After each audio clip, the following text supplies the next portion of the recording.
ในสมัยกษัตริย์เฮโรดปกครองแขวงยูดาห์นั้นมีพระสงฆ์องค์หนึ่งชื่อซักการีในคณะของอาบีอาภรรยาของท่านชื่อเอลิซาเบธจากเชื้อสายของอาารอนทั้งสองเป็นคนชอบธรรมต่อพระพักพระเป็นเจ้าและประพฤติตนตามพระบัญญัติและพระธรรมวินัยของพระเป็นเจ้าอย่างบ่มีทางต้องติแต่ทั้งสองบ่มีลูกย้อนนางเอลิซาเบธเป็นหมันและทั้งสองก็เฒ่าแก่แล้วด้วยอยู่มามื้อหนึ่งเมื่อซักการีได้รับธุระให้ประกอบสังฆกิจถวายแด่พระเป็นเจ้าตามเวรของคณะท่านถูกสลากตามประเพณีสงฆ์ให้เข้าเผายานที่สถานศักดิ์สิทธิ์ของพระเป็นเจ้าในพระวิหารในเวลาเผายานนั้นพวกสัตบุรุษก็สวดภาวนาอยู่ทางนอกพอดี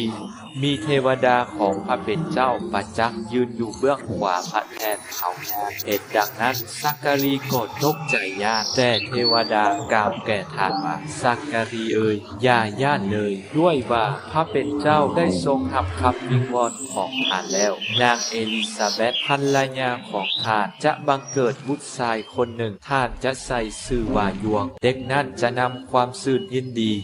มาให้ท่านและหลายคนจะปราบปลื้มยินดี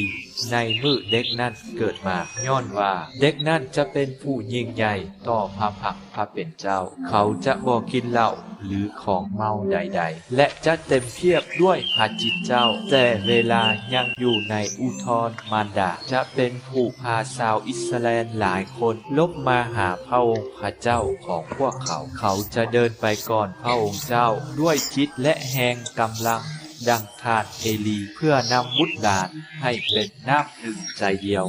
กับบิดามารดาของตนช่วยคนดื้อดึงให้มีจิตใจคือคนชอบธรรมและเพื่อจัดเตรียมราษฎร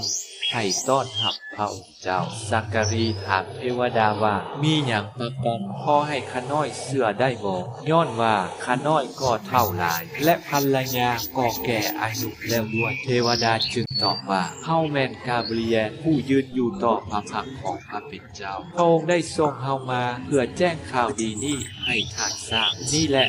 ท่านจะกึ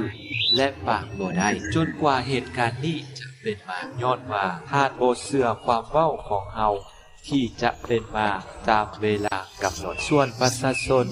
ก็พ้องท่าซักการีออกมามีความแปลกประหลาดใจที่เห็นท่านอยู่ในสถานศักดิ์สิทธิ์เหิงนานในที่สุดเมื่อซักการีออกมาท่านก็ปากเว้ากับสัตบุรุษบ่ได้และพวกเขาก็เข้าใจว่าท่านคงได้เห็นแนวประหลาดในสถานศักดิ์สิทธิ์ท่านได้แต่เอามือสัญญาณและยังปากกึกต่อไปเมื่อปฏิบัติหน้าที่สำเร็จเรียบร้อยแล้วซักการีก็ลบเมืองเฮือนของตนต่อมาบ่เหิงนางเอลิซาเบธก็ตั้งต้นถือพาและลี่อยู่แต่ในเฮือน